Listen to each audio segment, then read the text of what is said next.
Hello and welcome to Storied San Francisco. I'm your host, Jeff Hunt. All throughout September, we focused on small business owners. Some were new to the show, and some were revisits with past guests, like this special episode. We catch up with Mark Bishke of 48 Hills and the Stud Collective. Mark recounts how both have endured during the pandemic. He also talks about publishing his book Into the Streets this summer.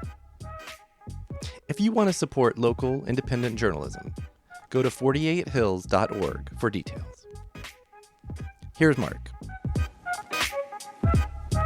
So 48 Hills is super busy. There's more stories than ever to cover, especially with all the businesses slowly reopening in their individual ways and some businesses jumping the gun. So we're trying to keep our eye out for that. And there's just so much more going on, to watch, to see, to do in the comfort of your own home that we're trying to cover. And there's also a lot of political shenanigans going on that we're trying to... I was going to say a couple things. Yeah, a lot of revelations of corruption coming to light in City Hall. There's elections coming up that we're busy trying to keep tabs on. And it's just been a really fun and wild ride in terms of producing content from local journalists, which is so important right now. I mean, like other media companies, we are struggling, like every kind of company, we are struggling. But we've been really fortunate to have the support of our wonderful members, and we would encourage anyone who wants to support our mission and local journalism in general. All of our money goes direct to local journalists and editors. We're a nonprofit.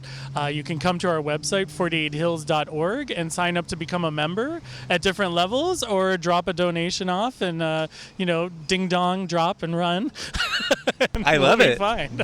Old school. If I can ask, if you want to talk about it, is it that advertising is drying up? Yeah. Is the big thing? Yeah, basically our advertising revenue dropped to zero for about 5 months. Now it's slowly coming back online as international people realize, that by advertising locally, they can reach better targeted audiences. Right. There's also some arts things coming back online. Mm-hmm. People want to advertise their podcasts or, their streams, their DJ streams. Wait, podcasts have money? Yeah. What is that? We also do trades. You're cute enough. So people are starting to realize that slowly the advertising is coming back, but really 1/3 of our revenue stream dropped to zero. Our other contributions come mainly from donations, and people were so scared in losing their jobs and not knowing the future, still really not knowing the future, that those have kind of slowed down too. So we've just become creative and patient and really happy for every bit of support that we can get. Awesome. And I will say it. I don't know if it's the kind of thing you didn't want to boast, but excellent political coverage. Oh, thanks to your partner. Yeah, Tim Redmond. He's is our political junkie journalist. He's been in it for 30 years, right in the front lines, and he is just pumping it out right now. He's a full-time professor at USF for journalism. His classes are overflowing, and he still finds time to cover the local scene as much as possible. We also have made a commitment that our site is going to be more than 70% voices of color by the end of the year, and we're at about 60% now, and we have a number of new reporters and writers who have joined us, young people of color, Black people, and we're so happy to have them. Rad. Very cool. Okay, shifting now back to your life. Another big part of your story and what we talked about in your first episode with us was your involvement with the Stud. Yes. And since that time, I think your podcast came out in I don't know. Let's just say June? Not now. Yes. Like 7 years ago. Yeah. So some things have happened with the Stud. Can you update us on that? Yeah, for sure. Well, I mean, since we talked, the Stud has officially closed. I think it hadn't closed when we last talked. It had not. Yeah, so the Stud closed. We had an all-star online funeral that featured all kinds of big political names, big drag names from around the world. We had about 10,000 viewers all attending the Stud, and so many people shared wonderful stories from, old gay couples who had met there in the 60s who were still together to like young non-binary people who had finally found a place of their own, while they were in college, right after high school. And so it was really touching. It lasted 24 hours. Wow, as it should. I DJ'd around 5 a.m. Yes. But it was everyone went to the end-up yes. afterwards. And now we've really transitioned online. We have a Saturday night drag show called Drag Alive. It's a 4-hour drag show featuring drag numbers, hilarious comedy from our hosts, really good new music, all kinds of performances. That's every Saturday at twitch.com/dragalive. Okay. And we've really expanded it into a network. We now have many more drag shows throughout the week on that same channel. So Rad. we've become a media company instead of a bar. Right, as you do now. Right, as you kind of have to. Can you talk about any plans? Because what I saw was that originally the plan was to eventually, first of all, when we all can, and then secondly, when you guys obviously find a spot. Any developments there? For sure. One of the reasons that we closed is according to the terms of our lease, we had to find another place to move to by the end of the year. And we were paying a ridiculous amount of rent because we had new landlords. So we figured, why should we pay this rent through the end of the year when we don't know when we're going to open? It would totally break us. So what we did was we made a strategic decision to close. And after we closed, we could redouble our efforts to find a new place to move into. So we're still looking, and we're still hoping. We don't really want to root for COVID, but real estate prices are dropping.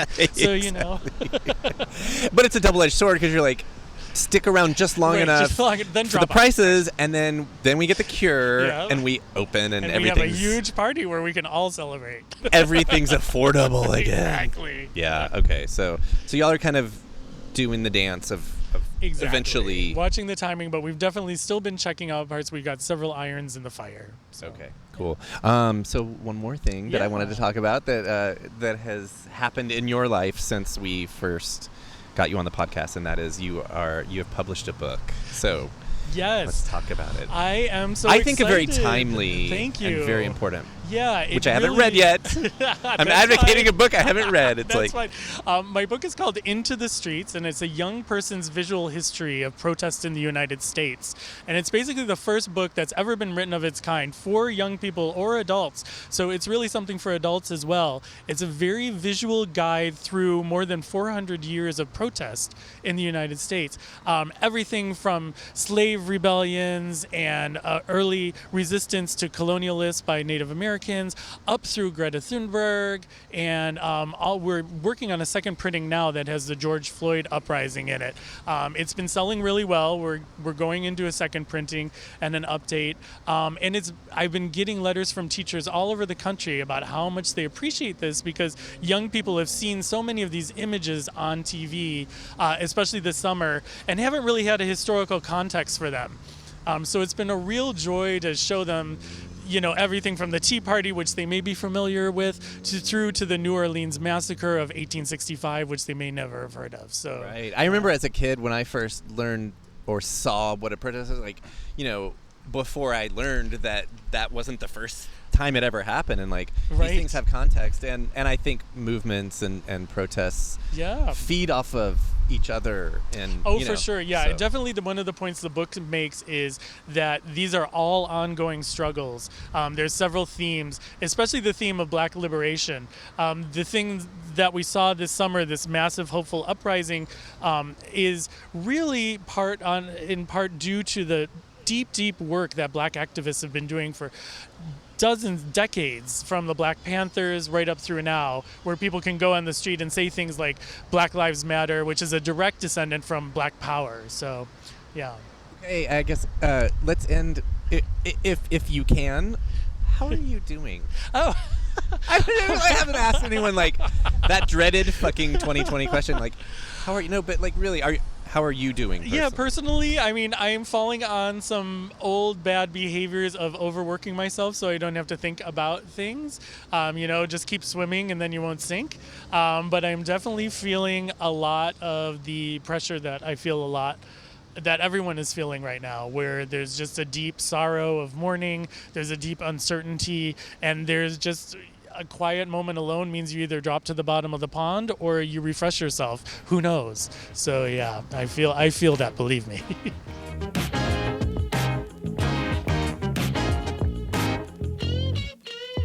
That was Mark Bishke.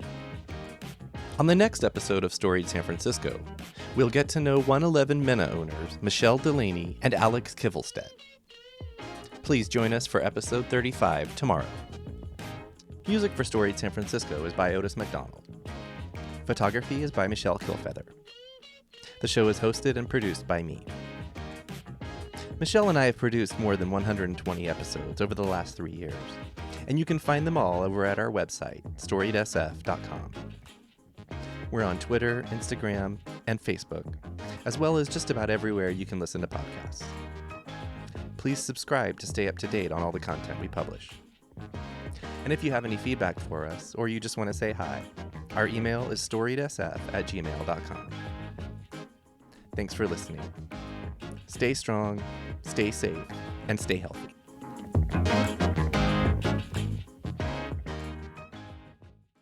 This podcast is a proud member of the BFF.FM podcast network. Learn more at podcasts.bff.fm. BFF.FM, best frequencies forever.